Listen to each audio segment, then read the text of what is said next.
Hi, gang. Welcome, welcome, welcome. Today, I am so excited. I'm stoked, actually, about today's show.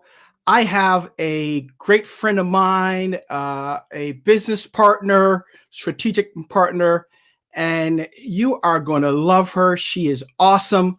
I hired her about 17 years ago, and then when the company sold, we went in different directions, but we stayed friends.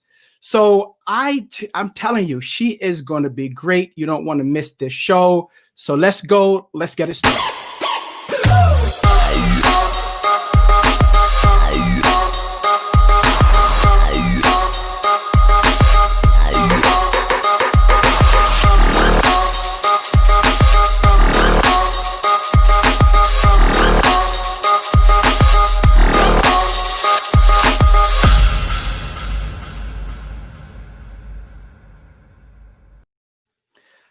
Hey, hey, hey, welcome once again. This is Patrick, your host for the 30. I want to thank you for joining us on this Thursday. As you know, we do this every week. So I want to thank you for just being a supporter and continuing to support the 30. If you have any comments for us, just drop it in the comments line. Any questions for us, just drop it in the comments line and I will be happy to answer that, or my guests. So I'm going to bring her in because we have a lot to talk about and I don't want to waste any time. So I'm going to welcome my friend for years, and she is awesome. We're going to be talking about transferable skills. So let's welcome CJ. CJ, welcome. Hi, Patrick. It's so nice to be here. I'm honored. Well, tell our viewers, who is CJ and what do you do, where you are? Tell us a little bit about yourself. Oh my gosh. Well, first of all, I'm based in Las Vegas, so the weather is absolutely gorgeous at this time of year. Oh, thanks. Yeah, it's wonderful. My name is CJ Rodriguez, and a little bit about myself. I am a leadership advisor, executive coach. I'm also a certified John Maxwell speaker, trainer, and keynote organizational development designer. So what I do is I help organizations build out growth sustainable strategies as it relates to human capital management, right? The HR, the talent acquisition, and learning and development. So I have fun. I've been doing that for about, almost 18 years now. Wow. So it's been that long? Yes. Oh my God. Since I was 12, Patrick. Come on. So we must, let's see. So, wow, it's been that long. It's been a while. So when I heard it was probably, it's longer than 17 years then. Oh yeah. No, it's been a lot longer. Well, you've gone on to do some great things. I am so proud of you. I've watched your career exploded. We've had the opportunity to partner on a couple of occasions. But right now you're focusing on human capital, right? So yes.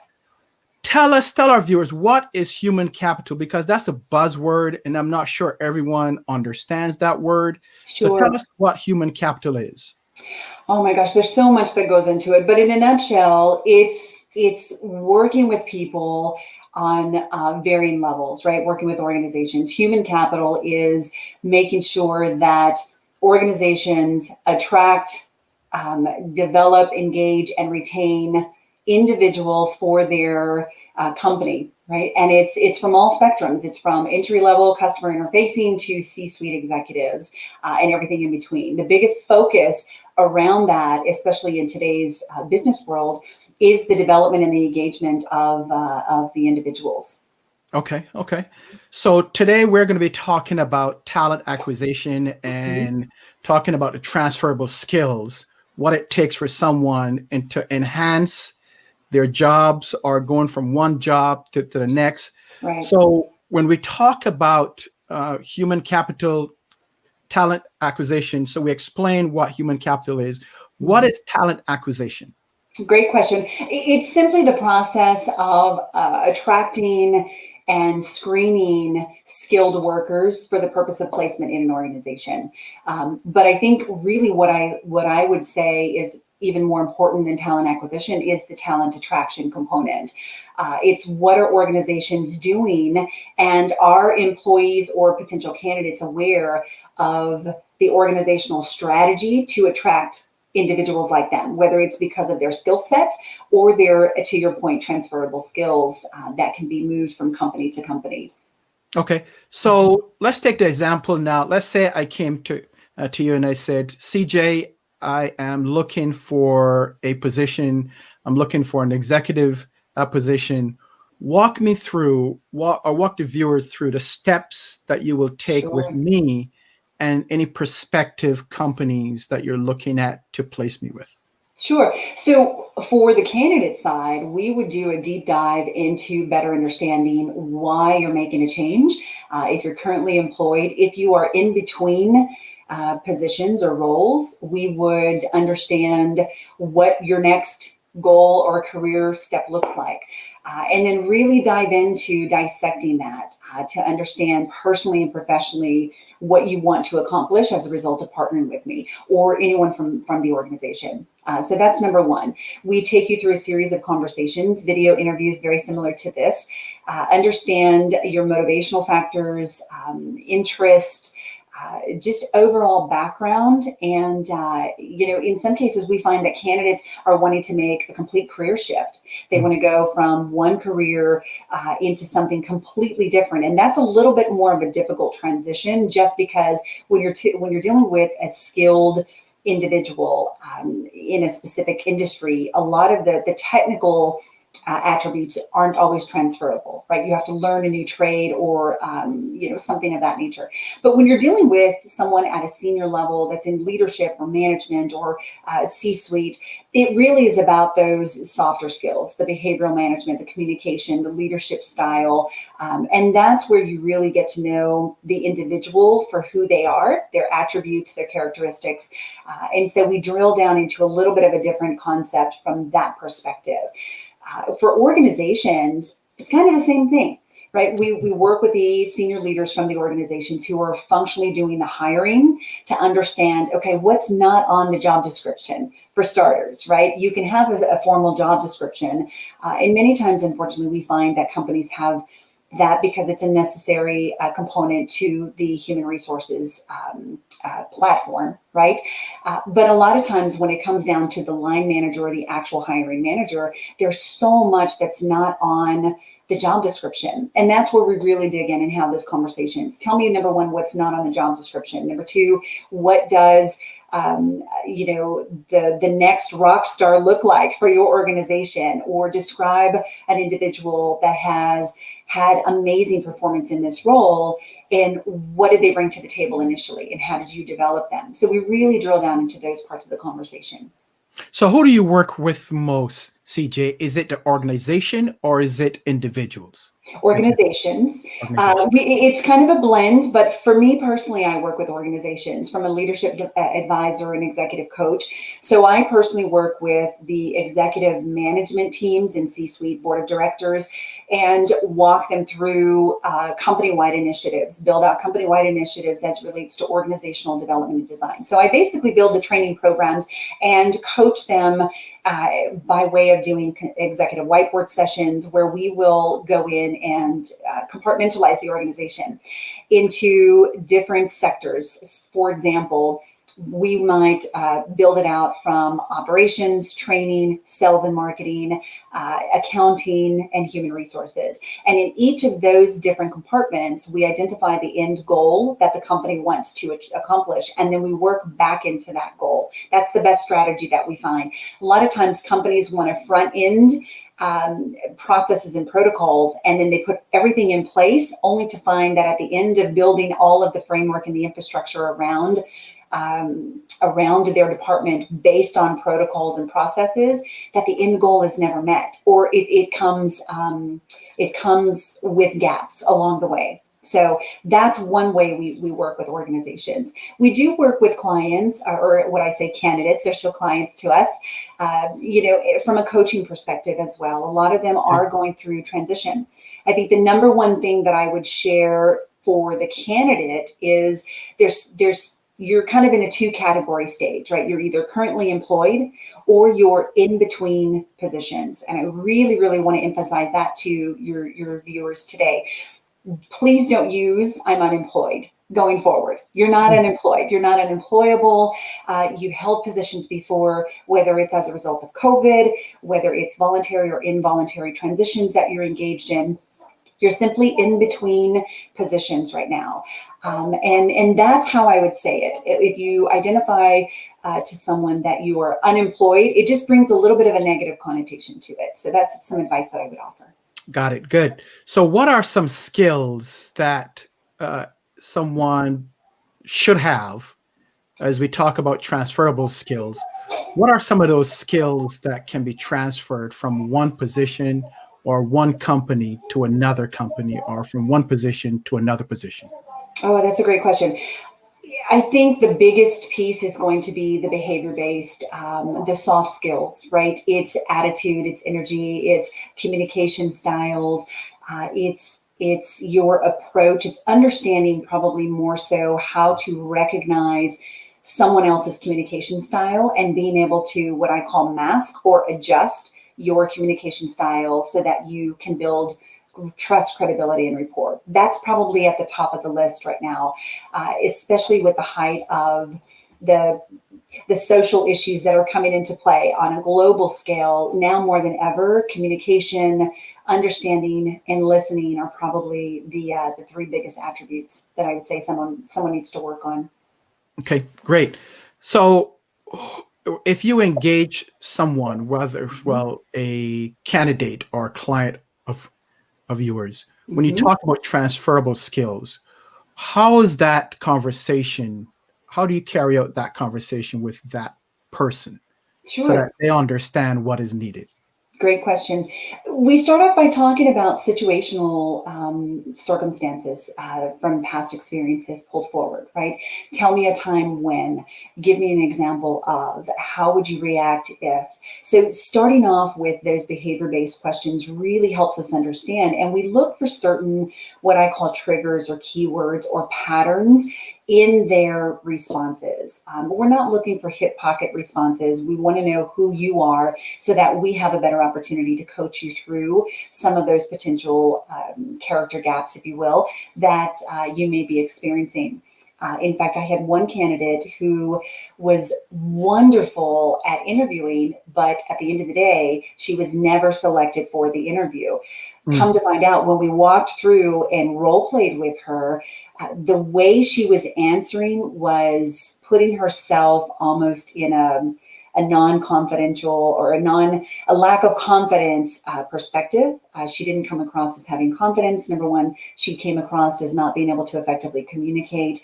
And it felt a little bit of a scorned flavor to the conversation. And so unfortunately, she did go through a bad departure in her last position. So we coached her through that and just offered her some advice on maybe how to reframe her answers. And once we did that, the next thing, she went through 2 interviews and ended up getting a position that actually paid her about $20,000 more than what her last position was. So it was a big win for her. Awesome. So if we break down the specific skills, I've heard you saying communications over and over again. Yes. So communication skills is probably number one. Would you say? 100% I would. I think, but communication skills isn't just about you talking to another person. Communication skills is also implementing empathic listening, and listening to things that are not being said is just as important as listening to the other person and what they are saying. And then finding ways to improve communication. I think it's goes back to just overall valuing differences with your coworkers or your superiors.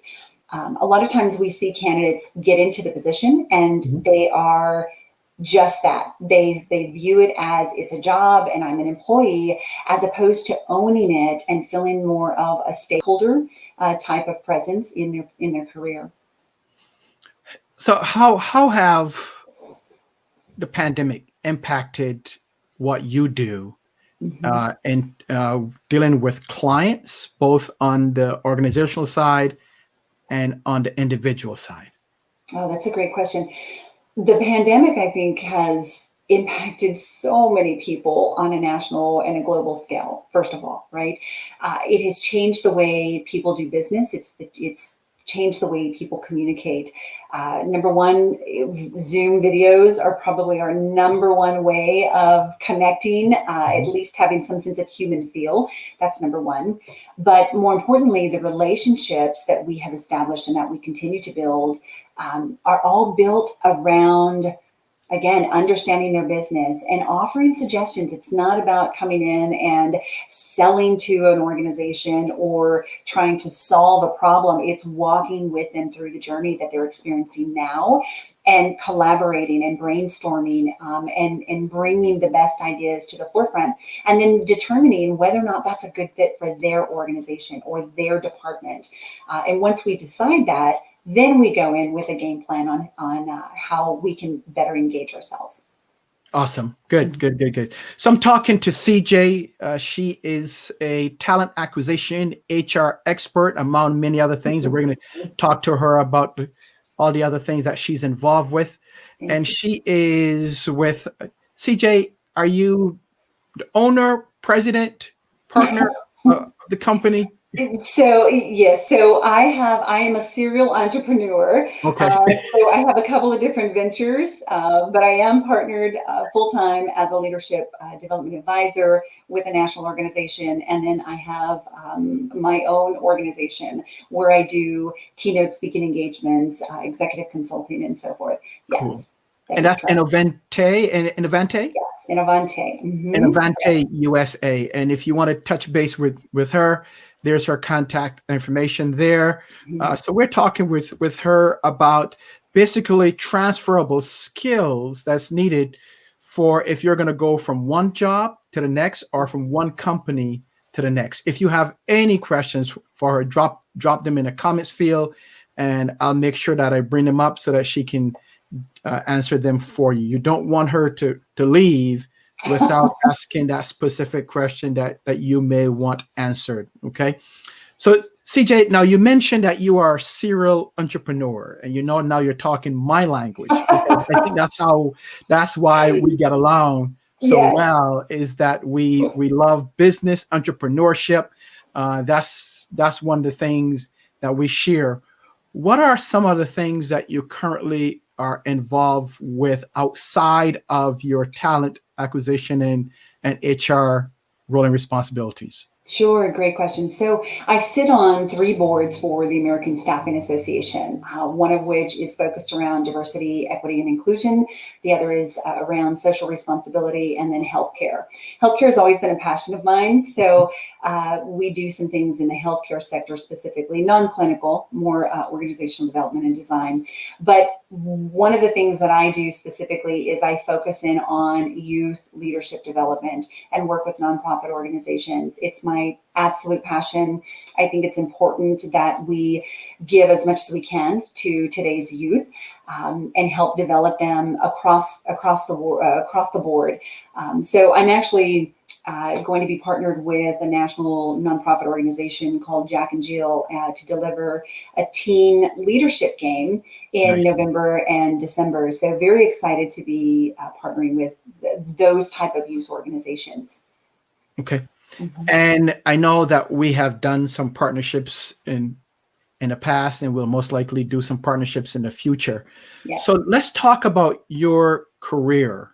If we were to look back, where have you gone? What have you done? And what is the most satisfying of all those places and all those jobs that you have? Because I know at one time you were the CEO and president of an organization where we went in and assist you. So let's talk about, since you left us and we parted from our old organization way back when things were sold and all of us went our own ways. What have you done since then? Great question. So I fell into the staffing industry. I didn't go to school to be a recruiter, if you will, or learn anything about staffing. In fact, I felt like staffing wasn't a real industry. until I got schooled about staffing. And I got into it because of the business, but I stayed in it because of the people.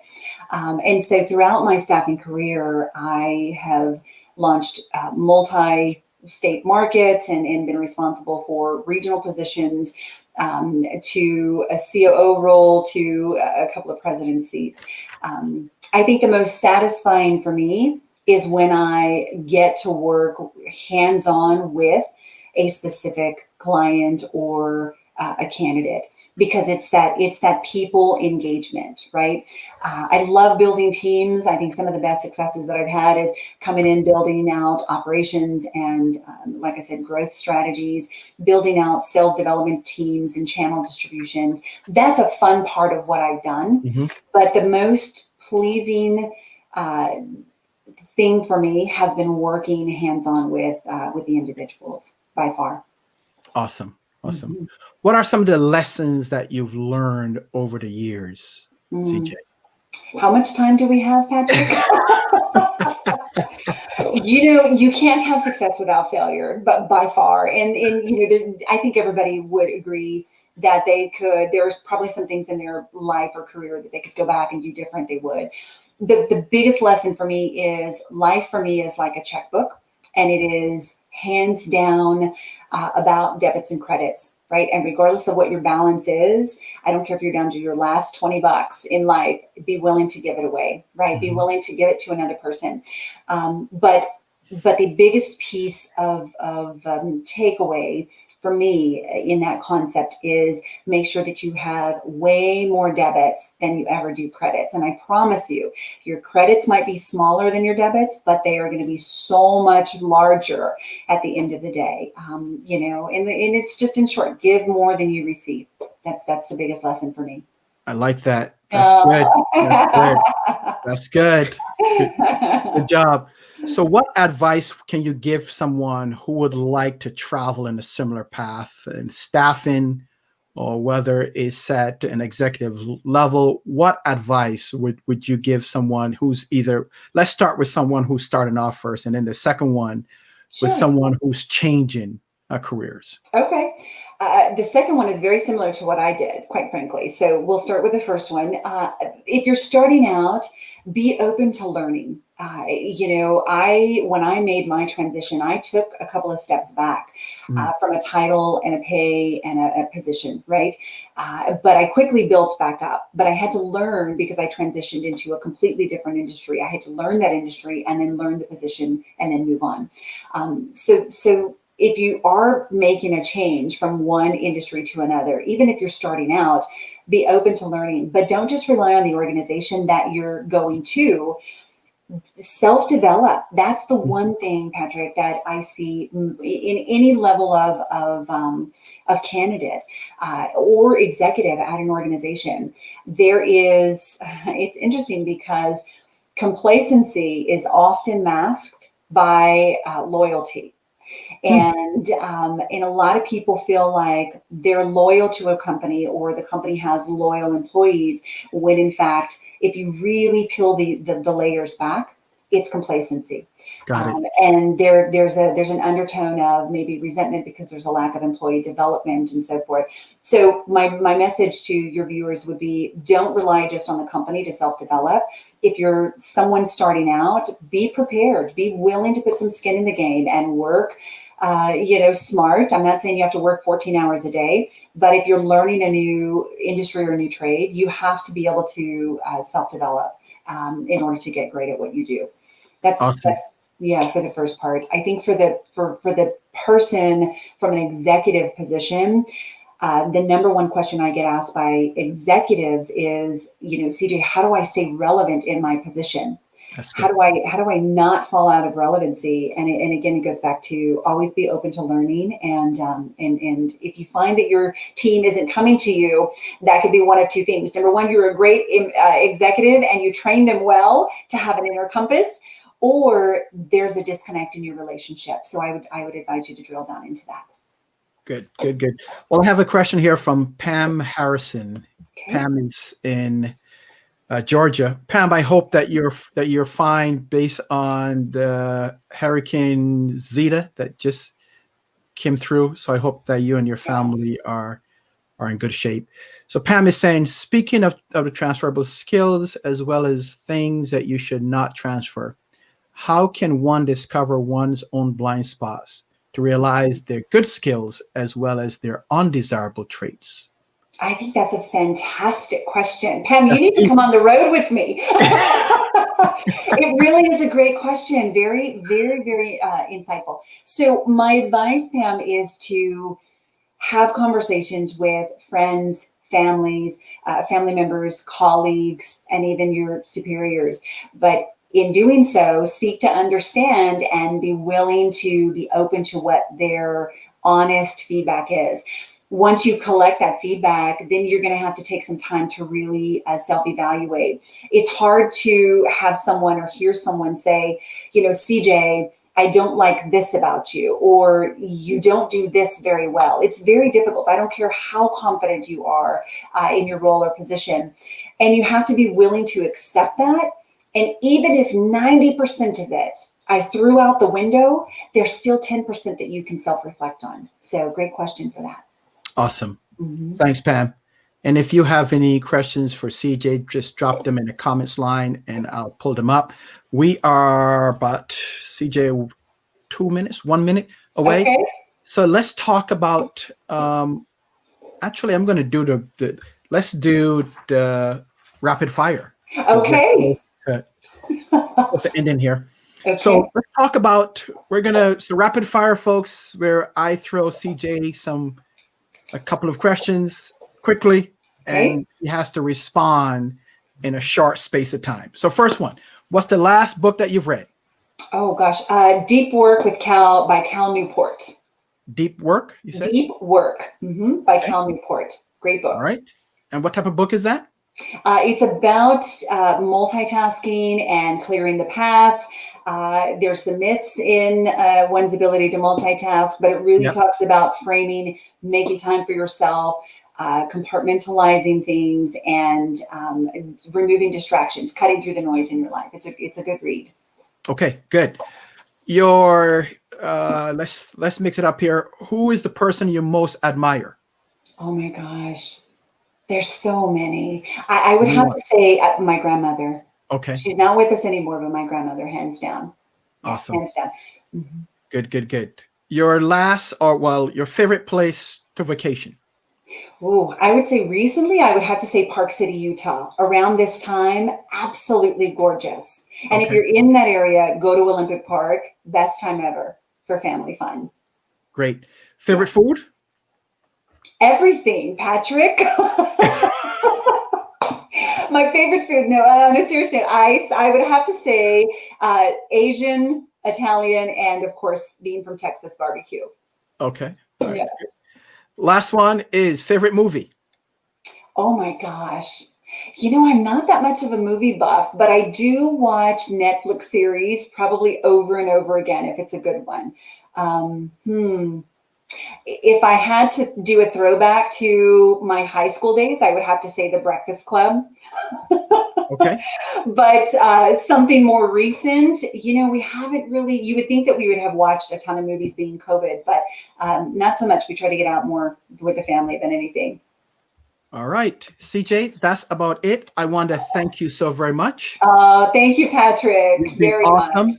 much. Awesome as usual. It's good seeing you and catching up. And we will circle back, and I'm sure that we will have you back sometime soon because you have so much knowledge and experience that our viewers, I know, can benefit from that. So thank you again. Say hi to Anthony. Say hi to the kids. I will. And I will catch you soon. Okay. Thank you so much. Thank you all. Bye-bye. Be blessed. So I was talking to CJ. CJ is, her specialty is talent acquisition, HR. She's also a keynote speaker. And as she said, a serial entrepreneur. So this is the 30. Of course, this was brought to you. So our sponsor is C-Ray Thought Pops. Make sure that you go see C-Ray Thought Pops. Let her know that I sent you. Here's her information and number, and just reference the 30. So that's about it for now. We will be back next week. I want to thank you for being here. You have been awesome as usual. If there are any questions that you have after the live, whether in replay, you can put it in the comments or send us an email. So thank you once again. We hope to see you next Thursday, next week. Can you believe this is our 21st episode? So we have something big planned for our 25th. So you don't want to miss it in the coming weeks. But until, be safe. Make sure that you and your family, may God continue to bless both of you, you and your family. And we will see you next week. All right, deuces. Catch you.